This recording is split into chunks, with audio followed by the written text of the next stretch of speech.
രാവിലെ കോളിംഗ് ബെല്ലടിക്കുന്ന ശബ്ദം കേട്ടാണ് ശ്രേയ കണ്ണുകൾ വലിച്ചു തുറന്നത്.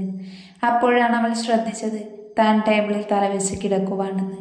കോളിംഗ് ബെൽ നിർത്താതെ അടിക്കുന്നത് കേട്ട് അവൾ സംശയത്തോടെ റൂമിൽ നിന്ന് പുറത്തേക്കിറങ്ങി. തലവേദനിക്കുന്നുണ്ടായിരുന്നു അവൾക്ക്. അവൾ ഡോറ് തുറന്നതും മുന്നിൽ നിൽക്കുന്നവരെ കണ്ടു ഞെട്ടിപ്പോയിരുന്നു. വിരാജ് ശ്രദ്ധയോടെ ആദ്യ അകത്തേക്ക് കൊണ്ടുവന്നു. ശ്രേയ അവർക്ക് കുടിക്കാൻ കാപ്പി കൊടുത്ത് അവർക്കരികിലിരുന്നു. നന്ദുവിൻ്റെ കണ്ണുകൾ ചുറ്റും ആരെയോ വേദനയോടെ നോക്കി. ഇവിടെയില്ല. അവൾ നോക്കുന്നത് ആരെയായെന്ന് മനസ്സിലായ ശ്രേയ മെല്ലെ പറഞ്ഞു. നന്ദു സംശയത്തോടെ അവളെ നോക്കി. ഞങ്ങൾക്ക് കുറച്ച് കാര്യങ്ങൾ അറിയണം, എന്നിട്ട് പോയിക്കൊള്ളാം.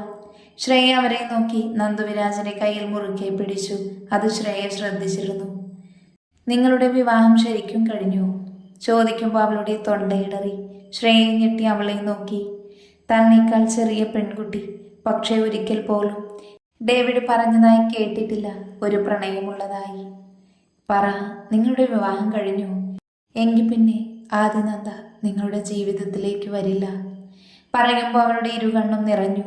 ശ്രേയക്കൊരു നിമിഷം അവളെ ഓർത്ത് വേദന തോന്നി. എന്നാൽ അതിനും ഒരു പടി മുന്നിലായിരുന്നു അവൾക്ക് സ്വന്തം പ്രണയം നേടിയെടുക്കാൻ തോന്നിയത്.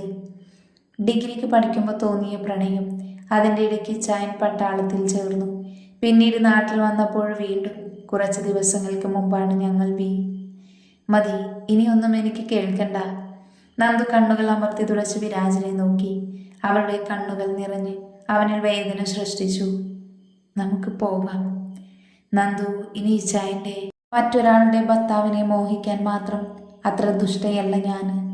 പ്രണയിച്ചു എന്നത് സത്യമാണ്, പക്ഷേ പിടിച്ചു വാങ്ങില്ല നന്ദു. അവർ ഇരുവരും പുറത്തേക്കിറങ്ങി. വേച്ച് നന്ദു നടന്നു. വിരാജ് അവൾക്കൊപ്പം. ഒരു നിമിഷം നന്ദു നിലത്തേക്കിരുന്ന് പൊട്ടിക്കരഞ്ഞു. വിരാജ് അവളെ നെഞ്ചോട് ചേർത്ത് പിടിച്ചു. ഞാൻ തോറ്റു രാജ്. എന്തായി ചായൻ എൻ്റെ സ്നേഹം മനസ്സിലാക്കാഞ്ഞത്? ഞാൻ അയാൾക്ക് ശരിയാകും. പെങ്ങളായിരിക്കുമല്ലേ, എല്ലാവരും എന്നെ തോൽപ്പിച്ചില്ലേ? ഓരോന്ന് എണ്ണിപ്പെറുക്കി അവൾ പറഞ്ഞു. ഒരു നിമിഷം വിരാജ് എന്ത് ചെയ്യണമെന്ന് മനസ്സിലായില്ല. അവൻ വേദനയോട് അവളെ നെഞ്ചോട് ചേർത്ത് പിടിച്ചു. നിന്നെ തോൽക്കാൻ ഞാൻ അനുവദിക്കില്ല ആദി, അവൻ മെല്ലെ പറഞ്ഞു. എന്നാൽ അതേസമയം ശ്രേയയെ കാണാൻ അവിടേക്ക് വന്ന ഡേവിഡ് മുറ്റത്ത് നന്ദുവിനെ ചേർത്ത് പിടിച്ചു വച്ചിരിക്കുന്ന വിരാജിനെ ദേഷ്യത്തോടെ നോക്കി. അവൻ വണ്ടിയെടുത്ത് തിരിച്ചു പോയിരുന്നു. ഇതേ സമയം മറ്റൊരിടത്ത് അയാൾ ദേഷ്യത്തിൽ കസേരയിൽ മുറുക്കെ പിടിച്ചു. എന്തായാടാ, അവൻ എവിടെയുണ്ടെന്ന് അറിഞ്ഞു? അയാൾ അലറിയതും സ്റ്റെപ്പ് ഇറങ്ങി വന്ന രണ്ടുപേർ ദേഷ്യത്തിൽ തലയാട്ടി. തിരുവനന്തപുരം പോകാപ്പാ, വാടാ. അയാൾ അലറിയത് 4 വണ്ടികൾ നിറച്ചവർ യാത്രയായി. അതേസമയം ആ വലിയ വീട്ടിൽ ഒരു മുറിയിൽ ഒരു കൊച്ചു പയ്യന്റെ ചിത്രം പിടിച്ച് ആ സ്ത്രീ പുഞ്ചിരിയോടെ കരഞ്ഞു. മണിക്കൂറുകൾ നീണ്ട യാത്രയ്ക്ക് ശേഷം അവരുടെ വണ്ടി മഹിനിലയം തറവാടിന്റെ മുന്നിൽ വന്നു നിന്നു. അവരെല്ലാവരും ഇടിച്ചു കയറി തറവാട്ടിലേക്ക്. ഹാളിലിരുന്ന് കണക്ക് നോക്കുവായിരുന്ന മഹാദേവനും മക്കളും. ഞായറാഴ്ച ആയതിനാൽ ആർക്കും ജോലിയില്ലായിരുന്നു. ആരാ നിങ്ങളൊക്കെ? മനസ്സിലായില്ല. അവനെന്തി? പൊന്ന മോൻ വർഗീസ്, അവനെ വിളിക്കടാ.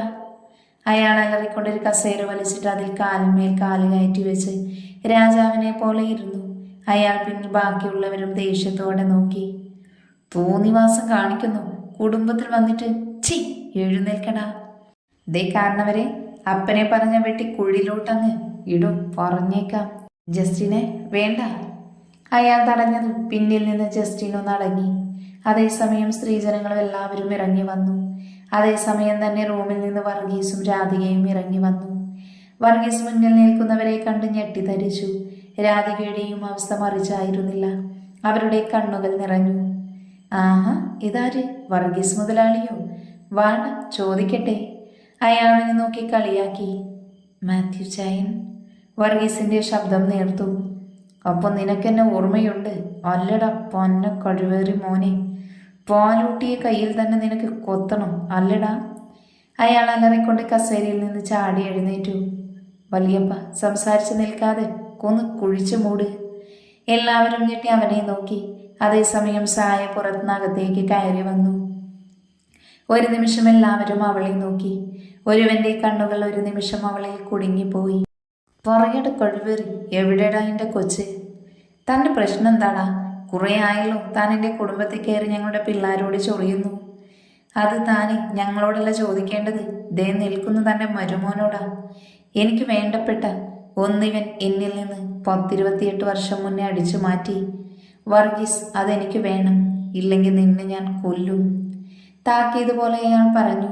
രാധിക പേടിയോടെ വർഗീസിന്റെ കയ്യിൽ മുറുകെ പിടിച്ചു. മഹാദേവൻ ദേഷ്യത്തിൽ വർഗീസിന്റെ കവിളിലടിച്ചു. കുടുംബത്തിൽ കള്ളൻ എന്ന പേര് മാത്രമേ വരാനുള്ളൂ. എന്തെടുത്തെന്ന് വെച്ചാ കൊടുക്കാൻ നോക്കടാ. എല്ലാവരും അവരെ നോക്കി. പലരുടെയും കണ്ണുകൾ നിറഞ്ഞു. പറ്റില്ല അച്ഛാ, അങ്ങനെ കൊടുക്കാൻ പറ്റില്ല. ഏറണം കെട്ടവനെ. അയാൾ മാത്യുവിനെ നോക്കി. തനിക്കെന്താ നഷ്ടപ്പെട്ടതെന്ന് എനിക്കറിയില്ല. ഇപ്പൊ താൻ ചെല്ല്, അവന്റെ കയ്യിൽ നിന്ന് ഞാൻ അത് വാങ്ങിത്തരാം. അയാൾ സമാധാനത്തോടെ പറഞ്ഞതും മാത്യു പുച്ഛത്തോടെ നോക്കി.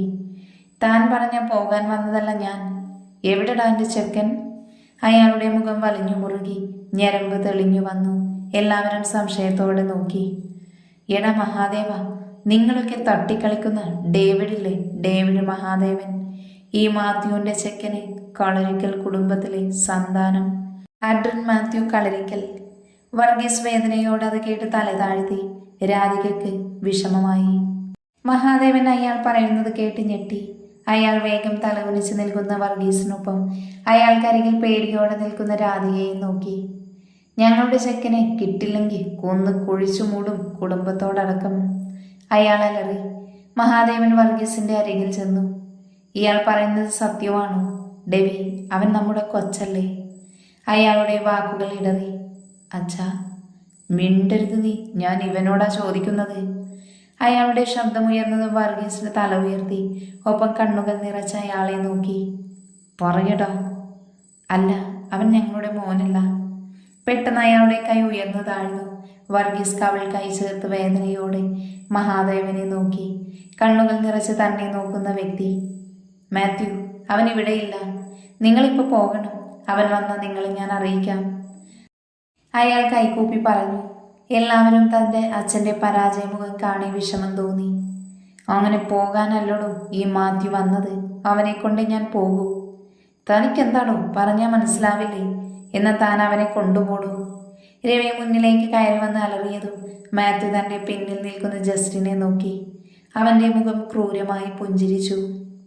ഇതേ സമയം അനുവും ശിവയും നന്ദുവിനെ കാണാതെ ചുറ്റുമെല്ലാവരും നോക്കി. പേടിയോടെ രണ്ടുപേരും കരഞ്ഞു തളർന്ന് ബെഡിലിരുന്നപ്പോഴാണ് പുറത്ത് കോളിംഗ് ബെൽ അടിക്കുന്നത്. ശിവ വേഗം തന്നെ ഡോറ് തുറന്നു. മുന്നിൽ നിൽക്കുന്ന നന്ദുവിനെ കണ്ട് പെട്ടെന്ന് അവൾ ജീവൻ തിരിച്ചു കിട്ടിയതുപോലെ അവർ ഇരുവരും അവളുടെ മുഖമെല്ലാം ചുംബിച്ചു. ഞങ്ങൾ പേടിച്ചു പോയി. നീ എവിടെയായിരുന്നു നന്ദു? അപ്പോഴാണ് അവർ അവളുടെ കരഞ്ഞു വീർത്ത മുഖം കണ്ടത്. തന്നെ വിഷമത്തോടെ നോക്കുന്നവളെ അവർ എന്താ എന്ന രീതിയിൽ കണ്ണുയർത്തി നോക്കി. അപ്പോഴാണ് അവർ അവൾക്കരികിൽ നിൽക്കുന്നവനെ ശ്രദ്ധിച്ചത്. പുഞ്ചിരിയോടെ അവരെ നോക്കി നിൽക്കുവാണവൻ. ശിവ അതാരാണെന്നറിയാതെ നന്ദുവിനെ നോക്കി. ശിവയുടെ നോട്ടത്തിന്റെ അർത്ഥം മനസ്സിലായതുപോലെ നന്ദു പറഞ്ഞു, അത് വിരാജ്. അവർ മനസ്സിലായതുപോലെ പുഞ്ചിരിയോടെ അവന് കൈ കൊടുത്തു. അനു അതേസമയം അവർക്ക് കുടിക്കാനെടുക്കാൻ പോയി. നന്ദു ഫ്രഷാകാൻ അകത്തേക്കും. അതേസമയം ശിവ വിരാജിനോട് അവളുടെ വിഷമമെല്ലാം ചോദിച്ചറിഞ്ഞു. ഓഹോ, അപ്പോ 4 സൈഡിൽ നിന്ന് പൂട്ടാനാണ് അവരുടെ പ്ലാന്. ശിവെല്ലാം കേട്ടതും മനസ്സിലോർത്തു. കോഫി അവർക്ക് കൊടുത്തതും നന്ദുവും വന്നു.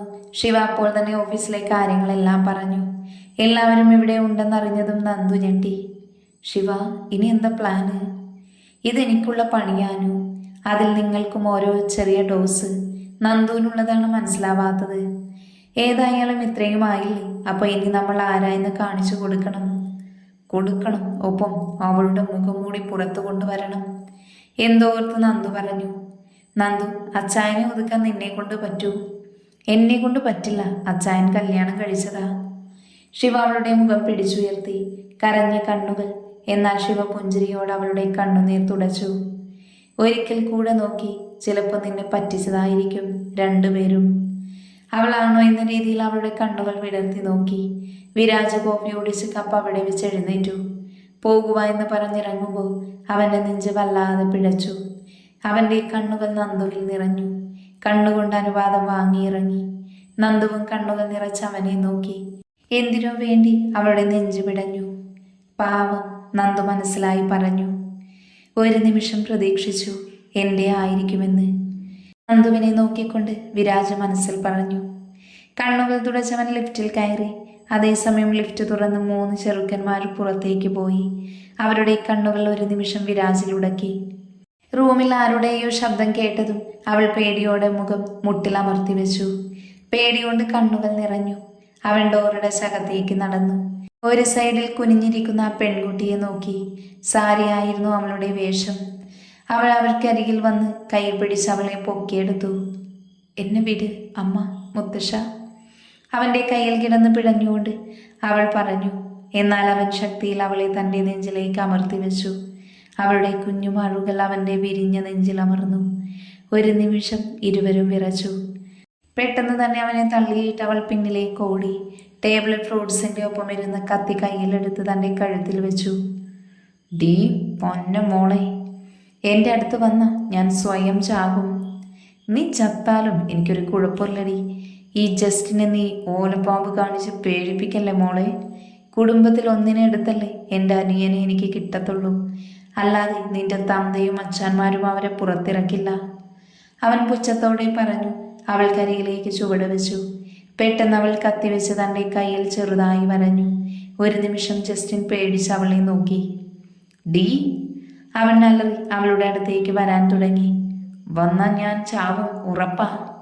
കത്തി കഴുത്തിലേക്ക് അമർത്തി അവൾ പറഞ്ഞതും ജസ്റ്റിൻ ദേഷ്യത്തിൽ കൈ അമർത്തി പിടിച്ചു. അതെ, അർജുൻ വരുമ്പോൾ ഇവളെ തിരിച്ചു കൊടുക്കണം. പക്ഷെ എന്തോ ഒന്ന് നെഞ്ചിലേക്ക് വലിക്കുന്നു. അവൻ ടേബിളിൽ ഇരിക്കുന്ന ആഹാരം നോക്കിക്കൊണ്ട് അത് ഇതുവരെ അവൾ ഒന്നും കഴിച്ചിട്ടില്ല എന്ന് മനസ്സിലായി.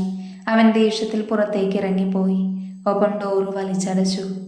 സായ തളർച്ചയോടെ നിലത്തേക്കിരുന്നു. തൻ്റെ കുടുംബം തന്നെ രക്ഷിക്കുമെന്ന പ്രതീക്ഷയോടെ. ജസ്റ്റിൻ പുറത്തേക്ക് ഇറങ്ങി വന്നപ്പോൾ ഹാളിൽ എല്ലാവരും ഉണ്ടായിരുന്നു. സ്ത്രീജനങ്ങൾ സങ്കടത്തോടെ അടഞ്ഞ മുറിയിലേക്ക് നോക്കി. പാല സ്ഥലത്താണ് കളരിക്കൽ കുടുംബം താമസിക്കുന്നത്. കാരണവർ മാത്യു കുര്യൻ. നാട്ടുകാരുടെയും വീട്ടുകാരുടെയും സ്വന്തം അച്ചായൻ. പേരുകേട്ട തറവാട്ടുകാർ. സ്വന്തം കുടുംബത്തിനും നാട്ടുകാർക്കും എന്ത് പ്രശ്നം വന്നാലും കൂടെ കാണും. അത് പണം കൊണ്ടാണെങ്കിലും സ്നേഹം കൊണ്ടാണെങ്കിലും. മാത്യു തൻ്റെ ചെറുപ്പത്തിൽ തന്നെ കഷ്ടപ്പെട്ടാണ് അയാളുടെ ഇന്നത്തെ സ്വർഗം ഉണ്ടാക്കിയെടുത്തത്. ഇന്ന് അയാൾക്കില്ലാത്തതായിട്ടൊന്നുമില്ല. പണം, പ്രശസ്തി. അയാൾക്ക് സ്വന്തമായി കമ്പനി, മാള്, തിയേറ്റർ, അങ്ങനെ പല ബിസിനസ്സുമുണ്ട്. മാത്യുവിനും ഭാര്യ മേരിക്കും മക്കൾ 3 മൂത്തവൾ ആൻഡ്രിയ, ഭർത്താവ് പീറ്റർ. അവർക്ക് മക്കൾ 2. ആഡ്രിൻ മാത്യു കുര്യൻ, കുടുംബത്തിലെ ആദ്യത്തെ കൊച്ചുമകൻ. രണ്ടാമത്തെ എറിക് പീറ്റർ കുര്യൻ. കുടുംബത്തിലെ ആദ്യത്തെ കൊച്ച് ആഡ്രിൻ ആയതുകൊണ്ട് അവൻ അപ്പച്ചൻ്റെ പേര് ചേർത്തിട്ടത്. എന്നാൽ ആഡ്രിൻ 9 മാസം പ്രായമുള്ളപ്പോഴാണ് അവനെ കാണാതാവുന്നത്. എറിക് ഫാഷൻ ഡിസൈനിങ് ആണ്. രണ്ടാമത്തെ മകൻ ആന്റണി, ഭാര്യ ജെസ്സി. അവർക്കൊരു മകൻ മാത്രം. ആഡ്രിൻ ജനിച്ച് 4 മാസം കഴിഞ്ഞ് ജനിച്ചവൻ ജസ്റ്റിൻ ആന്റണി കുര്യൻ. ജസ്റ്റിൻ ആളൊരു താന്തോന്നിയാണ്. എന്നാൽ അവൻ അപ്പച്ചൻ പറയുന്നത് കേൾക്കും. ഇളയ മകൻ ആൻഡോ, ഭാര്യ മോളി. ഇവർക്ക് മക്കൾ 2. ജെയ്സൺ ആൻഡോ കുര്യൻ, ഡെയ്സൺ ആൻഡോ കുര്യൻ. ഡെയ്സണും 2 പേരും പൈലറ്റാണ്. മുംബൈ വർക്ക് ചെയ്യുന്നു. ജസ്റ്റിൻ ദേഷ്യത്തോടെ സോഫയിലിരുന്നു. മാത്യു അവനെ ഒന്ന് നോക്കി നെടുവേർപ്പെട്ടു. അപ്പ ഇത് വേണമായിരുന്നു. ഒന്നുമില്ലെങ്കിലും അതൊരു പെൺകൊച്ചല്ലേ, പിടിച്ചോണ്ട് വന്നു എന്നൊക്കെ പറഞ്ഞ. അപ്പ ഇത് എന്തറിഞ്ഞിട്ടാ? അപ്പച്ചനല്ല, ഞാൻ അവളെ കൊണ്ടുവന്നത്. നീ എന്തറിഞ്ഞിട്ടാ ജസ്റ്റിനെ? ആ കൊച്ചിൻ്റെ കല്യാണമാണ് അടുത്ത മാസം. നാട്ടുകാരറിയുന്നതിന് മുന്നേ അതിനെ കൊണ്ടുവിട്. ജസ്റ്റിൻ എന്ന പുച്ഛത്തോടെ മുഖം തിരിച്ചു. വർഷങ്ങൾക്ക് മുന്നേ ആ പൊന്ന മോൻ വർഗീസ് ഇച്ചാനെ കൊണ്ടുപോയ പോലെ ആരുടെയും ആവേശം കണ്ടില്ലല്ലോ. പെട്ടെന്ന് അവൻ്റെ വലത്തെ കവളിൽ വേദന അനുഭവപ്പെട്ടു. ജസ്റ്റിൻ ഞെട്ടി മുന്നിലേക്ക് നോക്കി. ആൻഡോ അവനെ ദേഷ്യത്തിൽ നോക്കുവായിരുന്നു. വർഗീസ് നമ്മുടെ കൊച്ചിനെ കൊണ്ടുപോയെങ്കിൽ അത് അവനോടാണ് തീർക്കേണ്ടത്. ആർഡറിനേക്കാൾ ചെറുതാടാ ആ കൊച്ച്. അപ്പനെന്താ ഒന്നും മിണ്ടാത്തത്? മാത്യു നെടുവേർപ്പിട്ട് എല്ലാവരെയും നോക്കി. അവൻ വരട്ടെ ആൻഡോ. പിള്ളേരെ, അവൻ വലിയ കാര്യമാണ്. അതുവരെ കൊച്ച് നമ്മുടെ കൂടെ ഉണ്ടാകും. അത്രയും പറഞ്ഞ് അയാൾ അകത്തേക്ക് കയറിപ്പോയി. ആൻഡോ ദേഷ്യത്തിൽ ജസ്റ്റിനെ നോക്കി, പിന്നെ മോളിയെയും. ആ കൊച്ചിൻ വേണ്ടത് എന്താന്ന് വെച്ചാൽ ചെയ്തു കൊടുക്ക്. നിന്റെ മോൻ കാരണം അതിപ്പോൾ തന്നെ പേടിച്ചിരിക്കുമായിരിക്കും. പേടിക്കാൻ ഞാനെന്നാ? അവളെ കയറി പിടിച്ചോ. ജസ്റ്റിനെ, നിന്റെ നാവടക്കണം. ഛേ! അവൻ ദേഷ്യത്തോടെ വണ്ടിയുടെ കീയുമെടുത്ത് പുറത്തേക്ക് പോയി. അവൻ പോയതും ബാക്കിയുള്ളവരും എല്ലാവരും അവൻ്റെ പിന്നാലെ പോയി. ഇതേ സമയം മറ്റൊരിടത്ത് ഡെവി കുറച്ചു നേരം ബാൽക്കണിയിൽ തന്നെ നിന്നു. പെട്ടെന്നാണ് അവൻ്റെ ഫോൺ റിങ് ചെയ്തത്. ഡിസ്പ്ലേയിൽ മമ്മി എന്ന് കണ്ടതും അവൻ പുഞ്ചിരിയോടെ കോൾ എടുത്തു. എന്നാൽ നിമിഷം നേരം കൊണ്ട് അവൻ്റെ മുഖം വലിഞ്ഞു മുറുകി. കൈ ചുരുട്ടി പിടിച്ചു. സ്ഥലം എവിടെ മമ്മി? കോട്ടയം പാല. ഡെവി ഫോൺ വെച്ച് പെട്ടെന്ന് ഡോറ് തുറന്ന് കാറ്റ് പോലെ അവിടെ നിന്ന് പുറത്തേക്ക് പോയി. യാത്രയിലുടനീളം അവൻ്റെ മുഖം ദേഷ്യത്തിൽ ചുവന്നിരുന്നു. രാധികയിൽ നിന്ന് കേട്ട വാർത്ത അവനെ അത്രത്തോളം തളർത്തി. സായയെ കൊണ്ടുപോയത് അവനിൽ വേദന സൃഷ്ടിച്ചു. തന്നോട് അവൾ അധികവും മിണ്ടിയിട്ടില്ല. പക്ഷേ പെങ്ങളാണ്. അവളെ ഒരാൾ കുടുംബത്തിൽ കയറി എടുത്തുകൊണ്ട് പോയി എന്ന് കേട്ടപ്പോൾ അവനെ കൊല്ലാൻ തോന്നി ഡെവിക്ക്. ഡെവി വണ്ടിയുടെ സ്പീഡ് കൂട്ടി. രാത്രി ആയതിനാൽ റോഡിൽ വലിയ തിരക്കില്ലായിരുന്നു. ഹാളിൽ എല്ലാവരും ഭക്ഷണം കഴിക്കാനിരുന്നു. കുടുംബക്കാരെല്ലാവരും ഉണ്ട്, ജസ്റ്റിൻ ഒഴികെ. മാത്യു ചുറ്റുമൊന്ന് നോക്കി. ഉച്ചയ്ക്ക് ഇറങ്ങിപ്പോയതാ. ഏതെങ്കിലും ബാറിൽ കാണും. അപ്പന ആഹാരം കഴിക്ക്, ആൻഡോ പറഞ്ഞു. അയാൾ പറഞ്ഞതും അയാൾ ദേഷ്യത്തിൽ മുഖം തിരിച്ചു. ഇച്ചായ, ആ കൊച്ചിതുവരെ ഒന്നും കഴിച്ചിട്ടില്ല. കുടുംബക്കാർ ചെയ്ത തെറ്റിന് അതെന്നാ ചെയ്യാനാ? നീ അതിനെ വിളിച്ചിട്ട് വാ, ഒന്നിച്ച് കഴിക്കാം. അയാൾ ശാന്തമായി പറഞ്ഞതും എല്ലാവരുടെയും മുഖം തെളിഞ്ഞു. മേരി ജെസ്സിയെ നോക്കിയതും അവർ സന്തോഷത്തോടെ സായ കിടത്തിയ മുറിയിലേക്ക് ഓടി. ഡോറ് തുറക്കുന്ന ശബ്ദം കേട്ട് സായ പേടിയോടെ തല ഉയർത്തി നോക്കി. ജെസ്സി പേടിയോടെ ചുറ്റുമൊന്ന് നോക്കി. വെറും നിലത്ത് മുഖം മുട്ടിലെ ഇടയിൽ അമർത്തി വെച്ച് പേടിയോടെ ഇരിക്കുന്ന ഒരു കൊച്ചു പെണ്ണ്. അവർ അലിവോട് അവൾക്കരികിലേക്ക് ചെന്ന് മെല്ലെ തലയിൽ തലോടി. സായ കണ്ണുകൾ നിറച്ച് അവരെ നോക്കി. അവൾ ആകെ തളർന്നു പോയിരുന്നു. 2 ദിവസം കൊണ്ട് തന്നെ വല്ലാതെ ക്ഷീണിച്ചു. ഒപ്പം തന്നെ ആരും രക്ഷിക്കാൻ വരാത്തതിൻ്റെ വിഷമവും. എന്നാ പറ്റി? എന്നാത്തിനാ ഇങ്ങനെ വിഷമിക്കുന്നത്? അവൻ എന്തെങ്കിലും ചെയ്യുമെന്ന് കരുതിയാണോ? സായ നിറകണ്ണുകളോട് അവരെ നോക്കി. ജെസ്സി അവരുടെ കണ്ണുകൾ അമർത്തി തുടച്ച് നെറ്റിയിൽ ചുംബിച്ചു. പെട്ടെന്ന് സായ അവരുടെ മാറിലേക്ക് മുഖമർത്തി പൊട്ടിക്കരഞ്ഞു. എനിക്ക് പേടിയാ, ഒന്നും ചെയ്യല്ലേ. ജെസ്സിക്ക് ഒരു നിമിഷം ജസ്റ്റിനോട് ദേഷ്യം തോന്നി. അവളുടെ തലയിൽ മെല്ലെ തലോടി ആശ്വസിപ്പിച്ചു. മക്കൾ പോയി ഫ്രഷായിട്ട് വാ, 2 ദിവസമായില്ലേ, ഒന്നും കഴിച്ചില്ലല്ലോ. വാ, അപ്പച്ചനൊക്കെ താഴെ കഴിക്കാൻ കാത്തിരിക്കുക. സായയില്ല എന്ന രീതിയിൽ തലയാട്ടി. ജെസ്സിക്ക് അവളുടെ മുഖം കണ്ടിട്ട് അതിയായ വാത്സല്യം തോന്നി. മമ്മിയെ വിശ്വാസമില്ലേ? പോയിട്ട് വാ. അവർ അത്രയും പറഞ്ഞതും അവളൊന്നും പറയാൻ തോന്നിയില്ല. ജെസ്സി അവളെ മെല്ലെ പിടിച്ചെഴുന്നേൽപ്പിച്ച് ബാത്റൂമിലേക്ക് കയറ്റി. ഇതേ സമയം ജസ്റ്റിൻ കുടിച്ച് ആടി അകത്തേക്ക് കയറി വന്നു. ഒപ്പം അനിയന്മാരും ഉണ്ടായിരുന്നു. മാത്യു അവനെ ദേഷ്യത്തിൽ നോക്കി. ജസ്റ്റിൻ! അയാൾ ദേഷ്യത്തിൽ അലറി.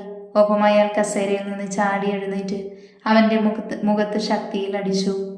അപ്പാ, മിണ്ടരുതൊരാളും. ഇവനെ ഞാനായിരുന്നു വഷളാക്കിയിരുന്നത്. പക്ഷേ ഒരുത്തിക്ക് വേണ്ടി കുടിച്ച് കൂത്താടി ജീവിതം നശിപ്പിക്കാൻ ഞാൻ ആരോടും പറഞ്ഞിട്ടില്ല. നിനക്ക് എത്ര ധൈര്യം ഉണ്ടായിട്ടാണ് കുടിച്ചിട്ട് തറവാട്ടിൽ കയറിയത്? ജസ്റ്റിൻ കവിൾ കൈവച്ച് എല്ലാവരെയും നോക്കി. ഒപ്പം അവൻ്റെ മുഖം ദേഷ്യത്തിൽ വലിഞ്ഞു മുറുകി. അതെ, പെണ്ണു കാരണം എൻ്റെ ജീവിതം നശിച്ചിട്ടേ ഉള്ളൂ. ആദ്യം ഒരുത്തിയെ നിങ്ങളെല്ലാവരും ചേർന്ന് എൻ്റെ തലയിൽ കെട്ടിവെച്ചു. ദേ, ഇന്ന് ഒരുത്തി കാരണം എൻ്റെ വീട്ടുകാരനെ തല്ലി. അവൻ പൊട്ടിത്തെറിച്ചുകൊണ്ട് അടുത്തിരുന്ന ഫ്ലവർ വേസ് നിലത്തേക്ക് വലിച്ചെറിഞ്ഞു. വലിയ ശബ്ദത്തോടെ ചില്ലുകൾ ഫ്ലോറിൽ തെറിച്ചു വീണു. ജസ്റ്റിനെ, മതി. എറിക് അവൻ്റെ കയ്യിൽ പിടിച്ച് നിയന്ത്രിക്കാൻ നോക്കി. വിടടാ എന്നെ.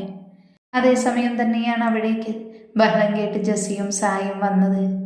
ജെസ്സി കൊടുത്തൊരു മഞ്ഞ ധാവണിയായിരുന്നു അവളുടെ വേഷം. പെട്ടെന്നാണ് ജസ്റ്റിൻ അവളെ കണ്ടത്. ഒരു നിമിഷം അവളുടെ കണ്ണുകൾ ഉടഞ്ഞു. അതേ നിമിഷം അവൻ്റെ മുഖത്ത് ദേഷ്യം നിറഞ്ഞു. ഇവൾക്ക് വേണ്ടിയാണോ നിങ്ങളെല്ലാവരും എന്നോടിങ്ങനെ? സായയെ നോക്കി വെറുപ്പോടെ അവൻ അലറി. സായ പേടിയോടെ ജെസ്സിയുടെ പിന്നിലേക്ക് മറഞ്ഞു.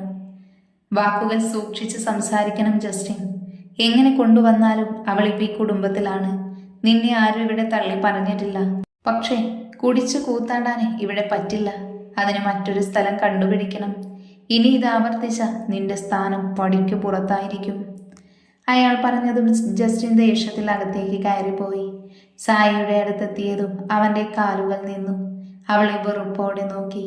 ചുണ്ടുകൾ അവളുടെ ചെവിക്കരികിലേക്ക് ചേർത്തു. ഇന്ന് എനിക്ക് കിട്ടിയ തല്ലിന് നിനക്ക് ഞാനൊരു സമ്മാനം തരും. ജീവിതത്തിൽ മറക്കാൻ പറ്റാത്ത സമ്മാനം. രാത്രി ഭക്ഷണമൊക്കെ കഴിച്ച് എല്ലാവരും കിടന്നു. സായ ജനൽ വഴി പുറത്തേക്ക് നോക്കി നിന്നു. താൻ ഇവിടെ വന്നിട്ട് 2 രാത്രി കഴിഞ്ഞിരിക്കുന്നു. എന്തുകൊണ്ടായിരിക്കും വീട്ടുകാർ ആരും തന്നെ തേടി വരാത്തത്? മഹിയേട്ടൻ, അച്ചായൻ എല്ലാവരും തന്നെ മറന്നു. അവരുടെ കണ്ണുകൾ നിറഞ്ഞു. ഡോറ് തുറക്കുന്ന ശബ്ദം കേട്ട് സായ സംശയത്തോടെ തിരിഞ്ഞു നോക്കി. മുന്നിൽ നിൽക്കുന്നവരെ കണ്ടവൾ സംശയത്തോടെ മുഖം ചുളിച്ചു. പതിവ് പോലെ ജോലിക്ക് വന്നതായിരുന്നു മഹി. നിമിഷങ്ങൾ കഴിഞ്ഞതും ആരോ ഡോറ് തുറന്നകത്തേക്ക് കയറി. അധികാരത്തോടെ തന്റെ ക്യാബിനിൽ കയറിയവളെ മഹി സംശയത്തോടെ നോക്കി. എന്താ ശിവ, തല്ലി തുറന്ന് അധികാരത്തോടെ വരുന്നു? മഹിയുടെ പുച്ഛത്തോടെയുള്ള സംസാരം കേട്ട് അതിലും വൃത്തിയായി പുച്ഛിച്ചുകൊണ്ട് അവൾ മുഖം മാറ്റി. Can I rejoin? മഹി മനസ്സിലാവാതെ അവളെ നോക്കി. ശിവ പുച്ഛത്തോടെ അവനെ നോക്കി ചിരിച്ചു. അതേസമയം അകത്തേക്ക് ഒരു പെൺകുട്ടി അനുവാദം ചോദിച്ച് കയറി വന്നു. മഹി സംശയത്തോടെ അവളെ നോക്കി. സർ, ഈ കുട്ടിക്ക് എൻ്റെ പേരിൽ കംപ്ലൈൻറ്റ് കൊടുക്കാൻ താല്പര്യമില്ല. So can I rejoin? അവളുടെ മുഖത്ത് അഹങ്കാരം എഴുത്തറിഞ്ഞു. മഹി പുഞ്ചിരിയോടെ കസേരയിൽ നിന്ന് എഴുന്നേറ്റ് ടേബിളിൻ്റെ സൈഡിൽ കൈകുത്തി നിന്നു. Diya, you can before and close the door also. അവരുടെ മുന്നിൽ തലകുനിച്ച് നിന്ന പെൺകുട്ടി കണ്ണുകൾ ഉയർത്തി നോക്കി. എന്നാൽ മഹിയും ശിവയും പരസ്പരം ദേഷ്യത്തോടെ നോക്കി നിൽക്കുമായിരുന്നു. ദിയ അവരെ നോക്കി പുറത്തേക്കിറങ്ങി ഡോറ് ക്ലോസ് ചെയ്തു. സോ ശിവപ്രിയ, മഹിക്കെതിരെ കളിക്കാൻ തീരുമാനിച്ചു അല്ലേ? എതിരെ കളിക്കാൻ നല്ല എതിരാളി ഉള്ളപ്പോൾ കളിക്കാതിരിക്കുന്നത് മോശമല്ലേ? നീ തോൽക്കും, തോൽപ്പിക്കും ഞാൻ. ശിവ അവൻ്റെ മുന്നിലേക്ക് കുറച്ചുകൂടെ കയറി നിന്നു. ഞാൻ ജയിക്കും. എൻ്റെ ഓരോ തീരുമാനവും ശരിയാണ്. ഇതും അതുപോലെ ആയിരിക്കും. Okay, let's see. ശിവ അവനെ ഒന്നുകൂടെ നോക്കി പുറത്തേക്ക് നടന്നു. അങ്ങനെ അങ്ങ് പോയാലോ? പെട്ടെന്നാണ് മഹിയുടെ ശബ്ദം അവിടെ ഉയർന്നത്. ഇതേ സമയം മറ്റൊരിടത്ത് ജയ് റൂമിലേക്ക് വരുമ്പോൾ അതേസമയം ഡയാന കുളിച്ച ടവൽ തന്നെ മാറിൽ കെട്ടി പുറത്തേക്ക് ഇറങ്ങിയതേയുള്ളൂ. പെട്ടെന്ന് അവളെ അങ്ങനെ കണ്ടതും അവൻ്റെ കണ്ണുകൾ വിടർന്നു. എന്നാൽ എന്തോ ആലോചിച്ചതുപോലെ ജയ് പെട്ടെന്ന് തന്നെ തലകുടഞ്ഞ് തിരിഞ്ഞു നിന്നു. സോറി, ഞാൻ റൂമിലുണ്ടെന്ന് കരുതിയില്ല. ജയ് എങ്ങനെയൊക്കെയോ വാക്കുകൾ പറഞ്ഞൊപ്പിച്ച് പുറത്തേക്ക് നടന്നുപോയി. അവൻ പോയതും ഡയാനയുടെ ചുണ്ടിൽ ചെറുപുഞ്ചിരി വിടർന്നു. ജയ് കോമൺ ബാൽക്കണിയിലായിരുന്നു വന്നത്. അവൻ സ്വയം ഓരോന്ന് പറഞ്ഞ് കുറ്റപ്പെടുത്തുമായിരുന്നു. അപ്പോഴാണ് മുന്നിലേക്ക് ഒരു കപ്പ് കോഫി നീണ്ടു വന്നത്. ജയ് തൻ്റെ അടുത്ത് നിൽക്കുന്നവളെ നോക്കി അവളുടെ കയ്യിൽ നിന്ന് കോഫി വാങ്ങി. ഇരുവരും പിന്നീട് മൗനമായിരുന്നു. ഇപ്പോഴും ഞാൻ അനിയത്തിയാണോ അതോ അന്നത്തെ ദേഷ്യമാണോ? മൗനത്തിന് വിരാമമിട്ടുകൊണ്ട് അവൾ ചോദിച്ചു. ജയ് എന്നാൽ അവളെ നോക്കിയില്ല. കഴുത്തിലെ താലിയാണോ പ്രണയമാണോ വലുത്? ഡയാനയ്ക്ക് എന്ത് പറയണമെന്നറിയില്ല. അവൾ കപ്പിൽ പിടിമുറുക്കി. ജയ്ക്കൊരു നിമിഷം വേദന തോന്നി. എത്ര നാളായി ഒരിക്കൽ പോലും അവൾക്ക് തന്നോട് പ്രണയം തോന്നിയിട്ടില്ലേ? അവന് കപ്പ് ടേബിളിൽ വെച്ചു. ശ്യാം എൻ്റെ പ്രണയമല്ല, എൻ്റെ എല്ലാമായിരുന്നു. എന്നെ ജീവിപ്പിക്കാൻ പഠിപ്പിച്ചവൻ, ജീവിതം എന്താണെന്ന് കാണിച്ചു തന്നവൻ. കുടുംബത്തിൽ ഞാൻ അഹങ്കാരിയായപ്പോൾ അവന് ഞാൻ വായാടിയായിരുന്നു. എന്നെയും സായിയും ആരും നോക്കിയിട്ടില്ല. എല്ലാവർക്കും ഞങ്ങൾ ഇൻട്രോവേർട്ട്, അധികം സംസാരിക്കാത്തവർ. സായിക്ക് മഹിയേട്ടനിൽ പ്രണയമുണ്ടെന്ന് തിരിച്ചറിഞ്ഞപ്പോൾ മുതൽ ഞങ്ങൾ ആർക്കും പെങ്ങളല്ല. എത്ര വട്ടം എല്ലാവരോടും പറയാൻ ശ്രമിച്ചു. പിന്നീട് ഞങ്ങളിൽ നിന്ന് എല്ലാവരും അകന്നു. ഞങ്ങളുമെങ്കിലും ഒരു കാവൽ പോലെ ഉണ്ടായിരുന്നു. ശിവ വീട്ടിൽ വന്നപ്പോൾ തന്നെ മനസ്സിലായി അവൾ ശ്യാമിൻ്റെ പെങ്ങളാണെന്നും. പക്ഷേ മഹിയേട്ടൻ്റെ പ്രണയം അതെനിക്കറിയില്ലായിരുന്നു. ശിവയെ സായി ഉപദ്രവിക്കുമെന്ന് മനസ്സിലായതുകൊണ്ടാണ് അവളെ ആരും അറിയാതെ ഞങ്ങൾ കല്യാണ രാത്രി വീട്ടിൽ നിന്ന് മാറ്റിയത്. എല്ലാവരും സായിയുടെ സത്യം മനസ്സിലാക്കണം, അവൾ മാറണം, അതിനു വേണ്ടി മാത്രം. ശ്യാമിൻ്റെ പ്രണയമാണ്, അതുപോലെ അവനാണ് എനിക്ക് ജീവിതം കാണിച്ചു തന്നത്. അവനെ എനിക്ക് നഷ്ടമായി. മഹിയേട്ടൻ്റെ ജീവിതം രക്ഷിക്കാൻ പോയപ്പോൾ കിട്ടിയ സമ്മാനം. എൻ്റെ ശ്യാമിനെ അവൾ കൊന്നതാ. ജയേട്ടൻ അറിയാവോ? കണ്ണുകൾ നിറച്ച് അവൾ പറഞ്ഞതും ജയ് ഞെട്ടി ഡയാനയെ നോക്കി. അവന് വിശ്വസിക്കാൻ പറ്റിയില്ല. അവൾ പെട്ടെന്ന് കണ്ണുനീർ തുടച്ചു മാറ്റി. പേടിയാണ് പ്രണയിക്കാൻ, ഇനിയും നഷ്ടപ്പെടുത്താൻ വയ്യ. പ്രണയിച്ചു പോകുമോ എന്ന് പേടിയാകുന്നു. തൻ്റെ താലി അമർത്തിപ്പിടിച്ച് കണ്ണുകൾ നിറച്ചവൾ പറഞ്ഞതും ജയ് പെട്ടെന്ന് അവളെ തൻ്റെ നെഞ്ചിലേക്ക് ചേർത്ത് പിടിച്ചു. ആർക്കും വിട്ടുകൊടുക്കില്ല എന്ന രീതിയിൽ. തൻ്റെയാണ്, തൻ്റെ മാത്രം. സായി. ആ പേര് ജയ് മനസ്സിൽ ദേഷ്യത്തോടെ ഉച്ചരിച്ചു. ഇതേ സമയം മറ്റൊരിടത്ത് ഡോറ് തുറന്ന് മെല്ലെ ആടി ആടി അവൻ അകത്തേക്ക് കയറി ചുറ്റും നോക്കി. ബെഡിൽ സുഖമായി കിടക്കുന്നവളെ നോക്കി പല്ല് കടിച്ചു. ആഹാ, എൻ്റെ മമ്മിയുടെ കയ്യിൽ നിന്ന് അടി വാങ്ങി തന്നിട്ട് ഇച്ചായൻ്റെ കൊച്ച് ഉറങ്ങുവാണോ? ഇച്ചായനിപ്പോ മോളെ ഉറക്കിത്തരാൻ കേട്ടോ. അവൻ മെല്ലെ ശബ്ദമുണ്ടാക്കാതെ അവളുടെ കൂടെ ബെഡിൽ കയറി കിടന്നു. I will get you one dareful surprise. അവൻ പിറുപിറുത്തുകൊണ്ട് അവളുടെ ഇടുപ്പിൽ ചുറ്റി തന്നിലേക്ക് ചേർത്ത് കിടത്തി. AC-യുടെ തണുപ്പിൽ തന്നിലേക്ക് വന്ന ചൂടിനെ അവൾ ചേർത്ത് പിടിച്ചു. അവൻ്റെ നെഞ്ചിലേക്ക് മുഖാമർത്തി പിടിച്ചിരുന്നു. പിറ്റേന്ന് രാവിലെ തനിക്കടികെട്ടിയ കവിളിൽ അവൻ കൈയമർത്തി വെച്ച് ദേഷ്യത്തിൽ ചുറ്റുമുള്ളവരെ നോക്കി. എല്ലാവരുടെയും കണ്ണുകൾ തനിക്ക് നേരെയാണ്. അതേസമയം ഒരുവൾ കരച്ചിലോട് അവരുടെ മാറിൽ മുഖമർത്തി. പൊന്ന മോനെ, എത്ര ധൈര്യം ഉണ്ടായിട്ടാണ് ഈ ചെറ്റത്തരം നമ്മുടെ കുടുംബത്തിൽ കയറി കാണിച്ചത്? മാത്യു ജസ്റ്റിൻ്റെ കഴുത്തിൽ കുത്തിപ്പിടിച്ചു. എല്ലാവർക്കും അയാളെ തടയണമെന്നുണ്ടെങ്കിലും ആരും നാവുയർത്തിയില്ല. ജസ്സി രാവിലെ സായിക്ക് ആഹാരം കൊടുക്കാൻ വന്നപ്പോഴാണ് റൂമിൽ കിടക്കുന്ന ജസ്റ്റിനെ കാണുന്നത്. മുന്നിലെ കാഴ്ച അവർക്ക് വിശ്വാസം വരാതെയായിരുന്നു. ഉടൻ എല്ലാവരെയും വിളിച്ച് റൂമിൽ കൊണ്ടുവന്നു. ഹാളിൽ എല്ലാവരുമുണ്ട്. സായ കരച്ചിലോടെ ജസ്സിയെ അമർത്തി പിടിച്ചു. ആർക്കും ഇനി എന്ത് ചെയ്യണമെന്നറിയില്ലായിരുന്നു. മാത്യു തലയിൽ കൈവച്ചു നിന്നു. അതേസമയം അവിടെ പൊടി പറത്തിക്കൊണ്ട് ഡെവിയുടെ ജീപ്പ് കളരിക്കൽ കുടുംബത്തിലേക്ക് വന്നു. ഡെവി ദേഷ്യത്തിൽ വണ്ടിയിൽ നിന്ന് ചാടിയിറങ്ങി മുണ്ടുമടക്കി കുത്തി വലിഞ്ഞു മുറുകിയ മുഖത്തോടെ അകത്തേക്ക് കയറി. സായ! അലറിക്കൊണ്ടുള്ള ഡെവിയുടെ ശബ്ദം കേട്ടതും ഞെട്ടി സായ ജസ്സിയുടെ മാറിൽ നിന്ന് അകന്നു മാറി. അവളുടെ കണ്ണുകൾ നിറഞ്ഞിരുന്നു. എല്ലാവരും ഡെവിയെ നോക്കി നിന്നു. മാത്യുവിൻ്റെ കണ്ണുകൾ നിറഞ്ഞു. അതേ നിമിഷം അടഞ്ഞ റൂമിൽ ഡെവിയുടെ ശബ്ദം കേട്ട് അവർ മെല്ലെ എഴുന്നേറ്റു. സന്തോഷത്തോടെ ആർത്തിയോടെ ഡോറ് തുറന്ന് പുറത്തേക്ക് ഇറങ്ങി. സായ പെട്ടെന്ന് അവരുടെ അടുത്തുനിന്ന് ഓടി ഡെവിയേക്ക് നേരെ. ഇച്ചായ! അവളുടെ വാക്കുകൾ ഇടറി. എന്നാൽ പെട്ടെന്ന് ജസ്റ്റിൻ അവളുടെ കൈ പിടിച്ചു വെച്ചു. ഒരു നിമിഷം എല്ലാവരും ഞെട്ടി ഡെവിയെ നോക്കി. സായയുടെ കണ്ണുകൾ തള്ളി. ഡെവി ജസ്റ്റിൻ്റെ കഴുത്തിൽ കൈമുട്ട് വെച്ച് തടഞ്ഞുകൊണ്ട് ചുവരോട് ചേർത്ത് നിർത്തി. എല്ലാവരും ഞെട്ടി നിന്നു. എന്നാൽ പേടിയോടെ അവനെ നോക്കി. കൊഴുവേട് മോനെ, എൻ്റെ കൊച്ചിൻ്റെ കയ്യിൽ പിടിക്കുന്നു! ഡെവി അലറി. എന്നാൽ പെട്ടെന്ന് ജസ്റ്റിൻ ദേഷ്യത്തിൽ തൻ്റെ കൈ വെച്ച് അവൻ്റെ കൈ തട്ടി മാറ്റി. ഒപ്പം വേഗം അവൻ്റെ കോളറിൽ അമഴ്ത്തി പിടിച്ച് ഡെവിയും തിരിച്ചതുപോലെ ചെയ്തു. എല്ലാവരും ഞെട്ടി അവരെ നോക്കി. സ്വന്തം സഹോദരങ്ങളാണ് അടികൂടുന്നത്. ആട്രി! ചിലമ്പിച്ച ശബ്ദം തൻ്റെ ചെവിയിൽ പതിഞ്ഞതും ഡെവിയുടെ കൈ അവനിൽ നിന്ന് അഴിഞ്ഞു. ഡെവി സംശയത്തോടെ തിരിഞ്ഞു നോക്കി. അവൻ്റെ കണ്ണുകൾ വിശ്വസിക്കാനായില്ല. തൻ്റെ രൂപം പോലെ ഒരു സ്ത്രീ. അവൻ സംശയത്തോടെ അവരെ നോക്കി. അവർ വേച്ച് വേച്ച് അവൻ്റെ അരികിൽ ചെന്ന് കവിളിൽ മെല്ലെ തഴുകി. അമ്മയുടെ പൊന്നെ! ഒരു നിമിഷം അവൻ്റെ ശരീരം മരവിച്ചതുപോലെ തോന്നി. ഡെവിയുടെ കണ്ണുകൾ അവരിലായിരുന്നു. എല്ലാവരും വേദനയോടെ അവരെ നോക്കി. പെട്ടെന്ന് അവൻ്റെ കണ്ണുകൾ ചുറ്റും നിന്നു. ഹാളിൽ വലിയ ഫോട്ടോ ഫ്രെയിം കണ്ടതും അവൻ സംശയത്തോടെ അതിലേക്ക് നോക്കി. അവൻ്റെ കണ്ണുകൾ തള്ളി. തൻ്റെ രൂപമുള്ളൊരു പുരുഷ ചിത്രമാണത്. അപ്പനാടാ പൊന്നെ! അവരുടെ ശബ്ദം അവൻ്റെ ചെവിയിൽ പതിഞ്ഞു കയറി. കാലുകൾ ഉറക്കാത്തതുപോലെ. ഇച്ചായ! തൻ്റെ പിന്നിലിടറിയ പുരുഷ ശബ്ദം കേട്ടതും ഡെവി സംശയത്തോടെ തിരിഞ്ഞു നോക്കി. തൻ്റെ മുഖഛായമുള്ളവൻ. എന്നാൽ പെട്ടെന്ന് തന്നെ അവൻ ഓടിച്ചെന്ന് ഡെവിയെ കെട്ടിപ്പിടിച്ചു. അതേ നിമിഷം വലിഞ്ഞു മുറുകി അവൻ്റെ കണ്ണുകൾ നിറഞ്ഞു. അലറിക്കരച്ചിൽ ആ ഹാളിൽ നിറഞ്ഞു. ഡെവിക്ക് എന്ത് ചെയ്യണമെന്ന് മനസ്സിലായില്ല. പെട്ടെന്നാണ് അവൻ്റെ കണ്ണുകൾ സൈഡിൽ മാറി കണ്ണുകൾ നിറച്ച് തന്നെ നോക്കുന്ന സായയിൽ ഉടക്കിയത്. അവനിലെ അസുരൻ ഉണർന്നു. ഡെവി തന്നെ കെട്ടിപ്പിടിച്ചവനെ പിന്നിലേക്ക് ബലമായി പിടിച്ചു തള്ളി. എറിക്ക് നിലത്തേക്ക് വീണു. ജസ്റ്റിൻ ദേഷ്യത്തിൽ ഡെവിയെ നോക്കി അലറി. ഡോ! നിങ്ങളൊക്കെ എന്ത് നാടകമാണ് ഇവിടെ നടത്തുന്നത്? എനിക്കൊന്നും അറിയില്ല. പക്ഷെ എൻ്റെ പിള്ളേരെ തൊട്ട ഒന്നിനെയും ഞാൻ വെറുതെ വിടില്ല. നിലത്ത് കിടക്കുന്ന എറിക്കിനെ നെഞ്ചോട് ചേർത്ത് പിടിച്ച ജസ്റ്റിനോടും എല്ലാവരോടും ചേർത്ത് പറഞ്ഞുകൊണ്ട് സായെ തൻ്റെ നെഞ്ചിലേക്ക് ചേർത്ത് പിടിച്ചു. ഇച്ചായ മോനെ! ഷട്ടപ്പ്!